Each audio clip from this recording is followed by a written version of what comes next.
What is up, guys? Welcome back to episode 4 of Card Talk Canada. I'm Adrian here with Coleman again. What's up, Coleman? How's it going, Adrian? Really excited to be back. We are gearing up for the national that is less than 1 week away. So really exciting times, and you can just feel this sort of buzz in the hobby. So it's good to get on and chat with you and talk about kind of what's ahead.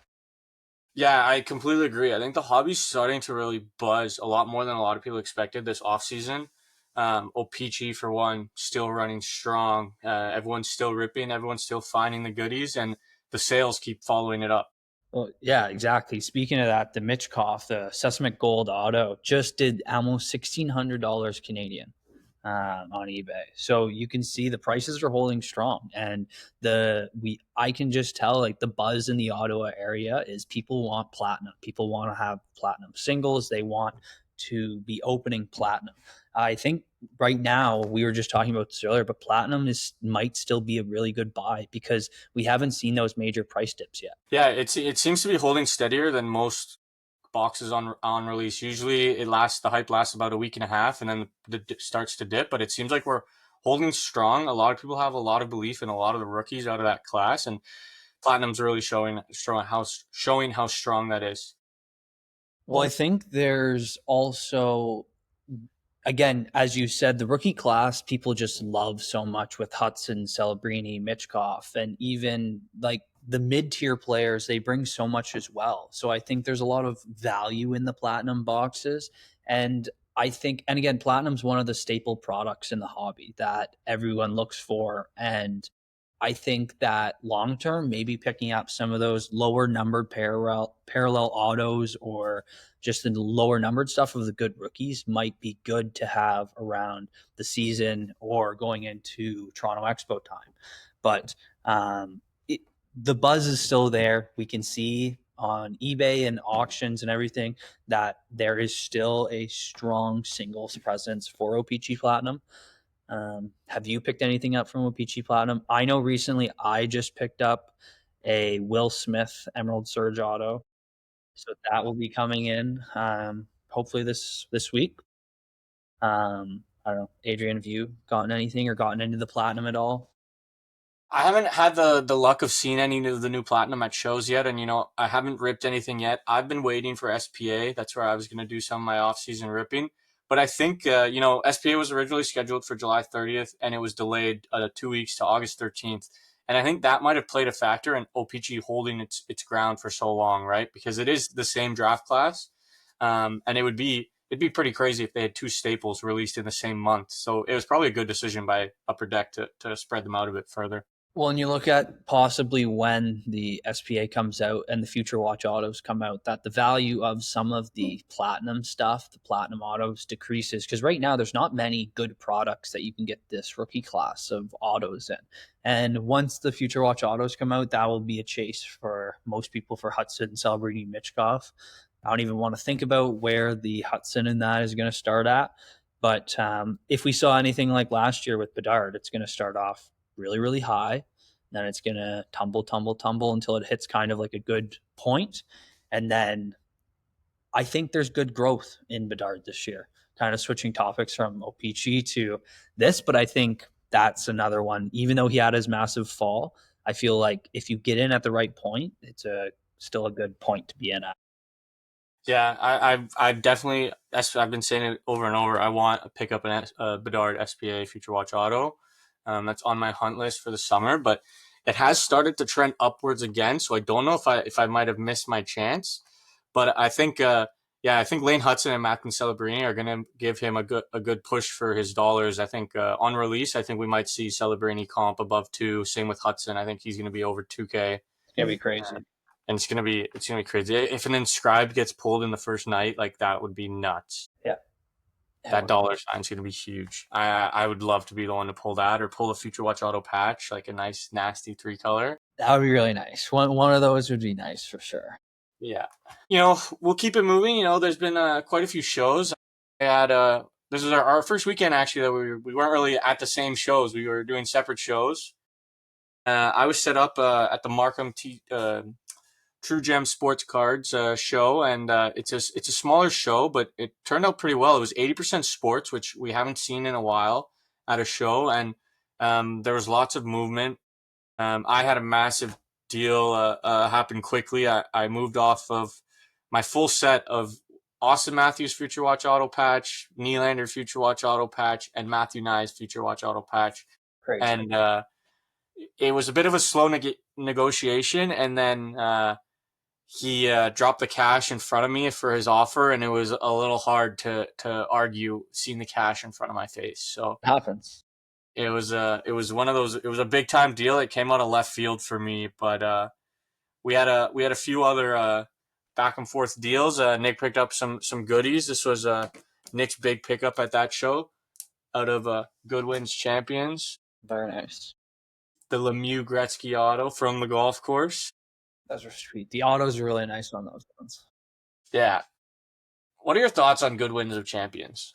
I definitely think that there are certain cards that I like from the set. There's certain cards I don't like from the set. Overall, I think that it's not something I'm buying or I'm out there looking for. But if something comes by the table or someone approaches me with a nice auto or something from it, it's not something that I'm opposed to buying. It just doesn't carry as much following as the flagships and some of the other sets that but there are some great pulls you can get out of there and yeah. Yeah, I feel like I've seen a lot of nice inserts or like variations where there's been a lot of Lamine Mall Young Guns pulled, the Outburst, the Deluxe. Like it looks so cool, They do. but it's also just like who's looking for this right now, you know? So the autos I can see having more pull, or maybe the Gold Outburst, Yeah, for sure. for sure being a bigger one. But otherwise, those are just a little niche and fun to have in the hobby. Well, another thing that we've been seeing kind of recently at shows is during the off season, normally we notice a little bit of a downtick and in sales and just movement overall on the sports side. And what I've been feeling is normally around September, October, it starts to heat back up again once the season gets going. But the last couple of shows, the sports wise, it has been really good, really strong. And I wonder if this is a significance of what's going to happen when the season comes, if the season's going to be even more people, even stronger markets. Have you been noticing the same thing at when you've been attending shows? I know sometimes, depending on the show, it can be a little different depending on what they're targeting or who their market is. But I feel like at the ones we've been to, specifically CSC and the bigger shows over the summer and that, they have really driven. There's been some great sports card sales, which not only have shocked me sometimes, but it really proves that it can be an all season thing. People are looking for hockey cards in the summer, and people are still looking to buy, sell, and trade all throughout the whole year. Yeah, well, it's definitely we're definitely seeing it being on the uptick already, and going into the off season. You know, for me, that's when I want to be at my biggest bankroll wise. I want to be buying all summer long because there is that dip. But then this summer, it's been hot the whole time. We haven't really seen that massive dip. We saw more of a dip right after playoffs or teams getting eliminated. No one, any cards that were up for sale that time were not landing strong. But since then, the cards that we're seeing come out, prime example, Jake Sanderson's market is absolutely on fire right now. It is kicking right now, Like and it's you're seeing insane. some of these sales, and it's crazy. His gold cup RPA did over $1,200. He just had a seismic gold auto that just did 870. He's absolutely kicking right now. We're definitely seeing that on the floor at the shows. You know, there's people looking, people actively buying. People aren't letting the off season slow anyone down right now. That's for sure. Well, I also think that even just customer wise, you're seeing a lot more people walking through the shows. And normally, some of these shows in the summer they can be a little slow. As I said, people are on vacation. People don't want to go to a card show and it's nice weather. Or they could be doing other things, especially on a Sunday. But we've been seeing tons and tons and tons of volume of people coming through, whether it's in Toronto, Ottawa, Montreal, and I can't even think about what next week at the National is going to be like, and just the sheer number of people and volume, what's going to be walking through that place. Well, yeah, that leads us to our next segment. How to tackle the national. You were mid prep when we hopped on for the call today. Um, it's going to be a massive show. Last episode, we asked some of our fans to leave us some questions. Um, Send us in your questions talking about the national, and we'd answer them for you here. So let me pull some of those up, and we'll ask you what you think about these, and see if we can spread some knowledge. So we'll start with our first question from Sport Card Kids 95. What are you mainly looking for at the national? For me, I am mainly looking for good players for the next season. Mostly looking at what teams are going to be good going for the Stanley Cup next year. You're going to be looking at the big ones like Florida again, Toronto, Colorado, Edmonton, Vegas, Dallas. There's a whole list of teams, and also who's hot, which rookies are going to be having a good summer, who maybe had a little bit of a slump last summer, and who can pick back up next season. But I think with the National being right where it is and at the timing it is, I think it's a great opportunity to get into some high end cards while their markets are a little lower. And especially at the National, because a lot of vendors, they have a problem with selling hockey. Not a problem, but it's just, it doesn't move as well as football and basketball as them in the US. So I think it's a good time going down, finding those deals, finding good rookies to bring back, grading stuff you can drop right off at PSA there. Get it graded automatically. That's the main thing I'm going to be looking for: good grading plays, good rookies, good cards in general to bring back. But that's one side of the things. There's a whole other side where we'll talk about what else there is to do and what else you should be doing at the National. But yeah, no, that's a good question. I think it all depends on who you are, but pick out the things that you want to look for the most, whether you're looking for something for your PC, you're looking to flip something or grade. You want to find that and focus in on it and make sure that you are able to um, get exactly what you want, because it's a big show. There's so much. You are going to be overwhelmed by how much singles and product and just everything there is. Well, what about for you? Like, is there a personal card that you might be looking to add to your PC? Because the Nationals kind of like the Expo, where there's so many cards in the room. There's a good chance you can find that PC pickup. Are you looking for any more Wyatt Monumentals, maybe? Yeah, I'll be looking for anything Wyatt high end for sure. Other than that, there's not really much I'm looking for. Maybe I really like Josh Allen going into next year, switching into football here, but maybe RPA or something of his. But I think that hockey wise for my PC, just Wyatt Johnson for sure. But yeah, there's going to be who knows what's going to be there. There can be anything and everything in that room, and the only way you're going to know is walking the floor and finding it. And you touched a little bit there about there being more than just cards. It's about the experience of the National. So this next question is, if I'm only going for a day and don't have a lot of time at the show, what should my plan be? So how can you get both the experience and the cards all in a quick period of time? What would be your best schedule there or plan? If you're only going for one day, it's going to be tough. You're not going to be able to see everything, and that's just straight up. And I think that with a show this size, you need to prioritize what you want to do.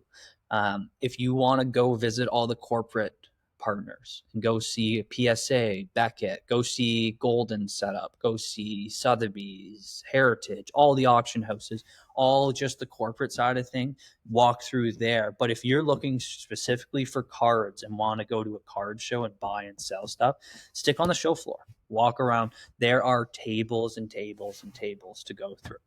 Another thing, what I would do is do your research beforehand. Go on to the National. You can look at the show floor map. It's all interactive, and take a look at what vendors are there, who's going to be selling what you want. I already know. I have a list written down of 7 hockey vendors that I know that they're going to be selling strictly hockey. And I know that those will be the places that I want to spend most of my time and going through everything that they have. But again, on the flip side, I also want to go up to vendors who don't have hockey out and ask them, do you have any hockey? Because most of the times they will have some stuff sitting under the table or whatever that they just want to get rid of. And that's where you're going to be finding good deals for bulk lots and that. Um, but if you have one day, I think it's try and experience a little bit of everything. Go hang out in the corporate area, go see everything there quickly, and then go walk the floor. Walk as much as you can and just soak in everything you can. You're not going to see everything. And to be honest, in 4 or 5 days, you might not be able to see everything if you want to do everything fully and the right way. But it's just that big of a show, and there's that many tables and that much to see. Yeah, that's some great advice. I know I've only been to the expo, haven't been to the national yet, but that like corporate section, there's lots of, things to do, freebies to get your hands on, things to learn about. The people there will tell you about what's new, what's going on with their businesses, and what's coming next for the hobby. So definitely worth getting into. Well, we Um, know the most is like Toronto Expo packs. You can get special packs like Rapid Redemption. At the National, the Panini Sparkle packs, you have redemption packs, you have white boxes, black boxes. That is going to be, those are the big things. I have redemptions that I've been saving and just saving and letting them expire just so I can go get some white boxes and some black boxes, sparkle packs, whatever they want to give me. But that is another thing that is great about it. If you're looking to buy any product there, buy some product. You can get it unwrapped and you'll get your packs, national exclusive. So that's really fun. That's just one aspect of it, but there's so many. Tops does it. Their Leaf has a great setup. All of the companies have great. Upper Deck has a great setup, and each single one is going to have something uniquely different. And what I want to try and do when I go is be able to film content and be able to experience that for all of you and come back and be able to put that out so you can kind of see what it was like. So maybe next year, if you are going, you're able to take a look and be okay. This is what I want to do. I want to go get my photo taken here at this booth, at this Tops booth, and make my own card, or whatever the kind of things may be. Or wow, this dealer has really great inventory. It looks like he's there every year. Let's go back to him. Um, so yeah, that's kind of answers that question. I know I rambled on long about that, but No, that is one of the best parts is that the redemption system, the special edition packs. One card I've always been looking for a while is the cracked ice Nathan McKinnon Panini, and that was a Spring Expo special, yeah. right? And those are cards that people chase because they're nice variations of cards that are hard to get and hard to find. Following that up, so let's now jump to we're a week out. What are you doing to prep for the show? Like what is the must do to be a prepping like a pro? Yeah, so I'm going to go through a couple sections of kind of things and suggestions, and kind of maybe things if you have ideas. I know you're not going, but if you have idea or stuff you would do, I want you to chime in here. The one thing that I like to do, especially leading up, is in this week is prep. Prepping is going to be your best friend, and that's prepping your cards, making sure that you know your cost into them, you know your what market is, you know what you're willing to take. What I like to do is I like to this week I'll go through, I'll recomp everything, I'll look at it, I'll put it in a spreadsheet, and then I'll print that spreadsheet so I have a physical copy of it. Wi-Fi is spotty in the national or in big shows in general. Service cannot be good at all times. So you want to have a list of something that you know your values, you know what, so you have something to go off of. So you're not getting totally screwed over, let's say. I think another thing is booking early, booking your hotels early, booking your flights early, booking everything kind of in that sense. Book it early because the closer you get, it will get more expensive and you'll just end up stressing more and it'll become pain. And the amount of people who are like looking and searching for stuff last minute, it's never a good thing. So make sure you are prepping early. One of the things I love to do about a big show is set up deals beforehand. Set up and make sure that you're going to make this show worth it. In my mind, that's like what I like to do. So I've already set up a bunch of deals at the National that I know that are going to happen and stuff's going to go down. But that's one thing. Reach out to people, see what they're bringing, see what they're selling, and offer them what you have. Try and set something up. Print up some business cards. if you don't already have business cards, they're a form of tapping onto someone's phone and giving them your contact information. That should be a priority because you're going to meet so many people. You're going to network with so many people that you're going to want to have the opportunity to exchange information to be able to continue that friendship. And just like when we meet people at shows, we want to give them a business card. We want them to be able to contact us. And it's the same thing if you're walking around at the National. You want to be able to let people know who you are, be able to give them something to remember if they need to contact you. What about you? Do you think that business card or something like that is beneficial in situations? Yeah, I definitely think business cards or the simplest way, and especially for me, like I just use the hey, let's follow each other on Instagram. That's the easiest way to keep in touch. So, even having your card Instagram ready, or if you're on Facebook, adding them as a friend on Facebook, so you can stay in touch. And that's been one of the funnest parts about the hobby for me is meeting people at one show, connecting over and over again. That's how we first started. We saw each other at back to back shows, and then we got connected. And look at us now. Like it's you never know what can happen with a friendship you make, and sometimes it works out that even like when we go to trips for Montreal, we're hanging out with guys that we've met at shows and having those connections. We carpool, so we save gas, better for the environment, all those types of things. Get a hotel together. It's there's so many things that can come from it that making those connections is always super important. Whether that's just even making sure you exchange names at the end of the deal, but really making sure that you have a way to catch up after the show. But I loved your point too about setting up deals beforehand. That's a big thing I like to do for the expo. Is if cards people want to lock them up before they get to the expo, I'm all for it, and they want to pick it up at the expo. Easier than shipping, safer than shipping.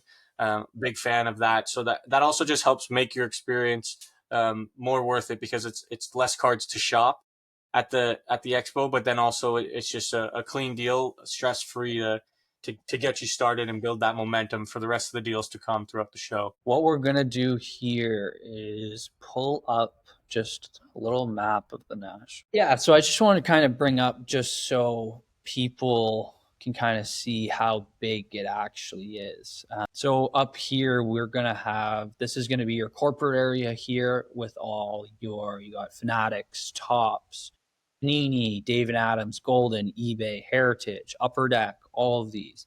And you go down in through here, you have your case breaking pavilion area.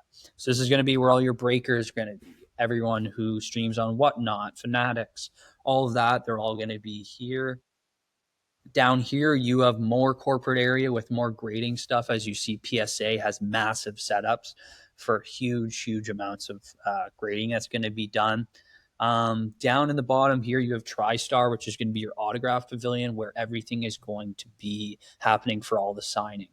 Then if you go all the way up here, you're going to see everything that the hall G, which is a separate hall. And again, you can search. So my thing is, look, this is one person I know who I'm going to want to go see. It's Rising Rookie Hockey Card. He has a great selection of hockey cards, and I'll be stocked there. I'll mark it down, and that's all you need to do. That is such a sick interactive map that they have there. Like, yeah, Yeah, I'd love for them to it's come out with that for the expo one day. it would be really nice. Yeah, it's really cool how they do it and how they showcase that because it's easy. And you know what? It's an actual app on your phone as well. So I can be walking around looking at that and saying, okay, this is where I need to go. And I can just kind of slide my way in. But it's a great utilization, and that's one way how I can kind of see before what is happening. That's honestly just such a time saver being able to locate them quickly and figure that out. Because I know even at the last expo, I got lost a couple times trying to find my buddies. Yeah. So Yeah, you can get lost. Another thing is make sure you have cash on hand, especially at the US show. Make sure you have US dollars. Make sure if you have USD PayPal, if you're going to be using PayPal as well, save the conversion fees. Um, Make sure you have something for your cards, like a Pelican case or something, Zion case. Bring something along that you can walk with, a backpack. And as well, please bring water, snacks, food. That is the one thing that there's going to be food there and everything. It gets expensive, but bring some snacks just to keep you over. You can pop out, grab some lunch, but it's a long day at the National. They are long days. There are going to be lots of walking. And another big thing that I would suggest every single person has one, maybe even two of them, is a portable charger. That is going to be, if you don't have your phone, especially finding people, trying to do deals, looking up comps, that is one thing to bring for sure. So, what is a day going to look like for you? Like when you get to the national, like what's your game plan for the day? Day for me is going to be, I'm going to get there right when the doors open, 9 a.m. or VIP opens at 9 a.m. Get there right for then. Get in the doors and start walking. Wednesday, it's going to be the first day. That is going to be the game plan is going to be get in and just start walking. Find someone who has hockey kind of mid tier value stuff, work there, and then just walk and find hockey for the day and game plan for Thursday. Thursday is going to be the big first buying day. I want to walk and I want to just look for everything. Around noonish, I know I have a couple things to do with some corporate people in the corporate area. So I'll be in that area for a couple hours, chatting and doing some meetings there. And then back on the floor until the end of the show. And then same thing Friday. But Friday night, there is going to be the hockey card trade night. This is going to be one thing that I will be attending, and that it will be for people who are into hockey. It is going to be one of the best trade nights there is, other than probably the Expo. But there's going to be just a sheer amount of volumes. And so at the National on Friday from 6 to 11 p.m., they are running a hockey trade night. And this is put on by GP Sports Cards and Grant at there. So they will be there. They will be running that and sponsoring that. If you want to get a ticket to the hockey only sports card trade night at the National, please go to booth 857 to 859 and see Grant at GP Sports Cards, and he'll get you a ticket. But that is going to be a night that I'm excited for. There's going to be tons of good hockey cards there and stuff that hopefully lots of trades, and hopefully we'll get lots of content from that. Trade nights are so underrated, I feel like, at the shows. Like not enough people know about it. And like it's one of my favorite parts about any show is going to the trade night after, and the amount of cards that you didn't see during the day that get pulled out at night, that it's just like it's a kid in a candy store walking around on some of those. So I'm really excited for the one that GP's hosting. And for those of you that don't know, GP and Total Sports, one of the biggest breakers in the game, has a shop here in Toronto. He travels to all the shows. They're great to deal with. So it's so sick to see them hosting a hockey specific trade night for the national this year. Yeah, there's going to be, from what I've heard, there's going to be giveaways from Upper Deck, and there's going to be lots of fun, lots of people, and it's a great way to network and connect with people in the hobby, especially in a little more niche way in the hobby, just looking at sports cards or hockey cards. 100%. Like the networking part of it, that's like your easiest. It's the more relaxed time. There's not, because since there's no vendor booths, it's a lot of people relaxing, sitting around talking about their cards.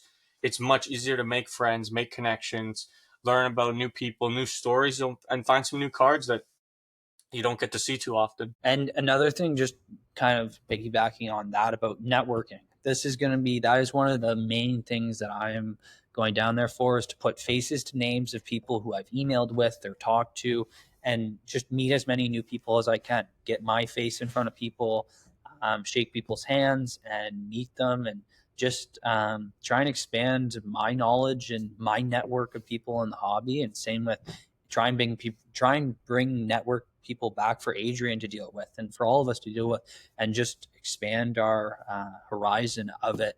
But there's going to be so many opportunities for that, to meet different people at different events, or even walking the show floor.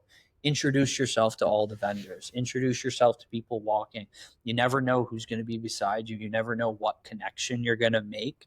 And at the end of the day, it's the more people you meet, it's not a bad thing. It can only be a good thing if you meet more people. And that's one thing I'll be doing. And also, if anyone is looking to sell any hockey cards at the National or in the area of the National, please reach out to me or Adrian on Ontario's Card Corner, Juice Slabs, or Card Talk Canada.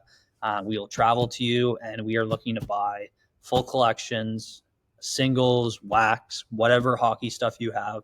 reach out to us and let's make a deal at the National. Yeah, it's actually probably one of our tips that we might have forgot to squeeze in there is if you walk up to a booth and they don't have hockey out and they don't sound Canadian, they probably won't pay as strong as a Canadian would for some hockey cards. Yep. So that's the benefit of finding out to reaching out to someone like Coleman who'll be there on the floor is the Canadians will definitely pay you stronger than the Americans will on those Yes, hockey we cards. So. we will pay you top dollar for your high end hockey cards. We will make sure you're taken care of if you have any hockey. So this week we're also going to do a new segment called Slab or Pass.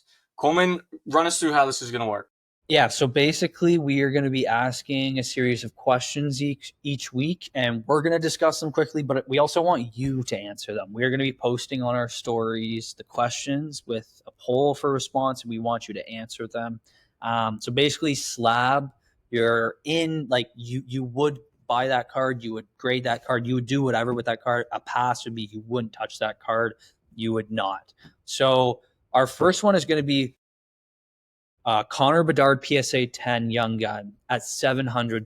Is that a slab or is that a pass? For me, that's a pass. I'm scared of pop counts in the hockey hobby, and Connor Bedard Young Guns have the highest. They're the highest graded hockey card in the hobby. So for me, I pass at $700. I think I picked one up at the Montreal Expo. I got it 600 trade. I said goodbye. I said someone give me 600, and it was out of my hands within 20 minutes. Yeah, I would pass as well on that one. Question 2. We have a Matthew Nyes Future Watch Auto PSA 9 at $650. You could almost buy a Nylander Future Watch Auto PSA 10 for that price. That's the thing. Matthew Nyes is there have been no PSA 10 comps on it, but I wonder what one would go for if it hit the open auction. But yeah, that was the last PSA 9, right around there, $650. I think a PSA 9 at 650, I would have to pass. I would pass as well. I don't think a 9 and a raw should have a difference in value. Okay, we have a Luke Hughes Emerald Surge for what, 1,100 Canadian? $1,100 in a 10-10. That's a slab for me. I agree. I think Luke Hughes is a good buy. Emerald Surge out of 10 all day. Especially with that grade. A 10-10 on that, out of 10. Can't really complain on that. Okay, we got Cutter Gauthier as an Anaheim Ducks investment. Ooh. I'm a pass. Yeah, on that. I agree. I'm a pass as well. Leo Carlson, that's my boy. Mason McTavish, I like too on Anaheim. Okay, we got Arbor Jack-Eye rookie cards. Were they just a hobby Montreal Canadiens pump, or is there any real value in his card? I hope Nick would agree with me when I say this, but I would say pass. Defense core this offseason got a makeover. I'm not sure if Arbor's even the 6. I don't even know if he's the 7. He's got a lot of fan love because, he does the dirty work, but he's a pass for me. That's for sure. And for the 6th question we have is Cole Caulfield's Future Watch Auto under $400. Slab or pass? For me, that is a slab. I think that's pretty cheap. I think he's one of the best American goal scorers out there after, of course, Austin Matthews. I think he's still very underrated in the hobby. I do as well think that is slab. Okay, what about Leon Draisaitl's rookie cards if he leaves Edmonton? It's a pass.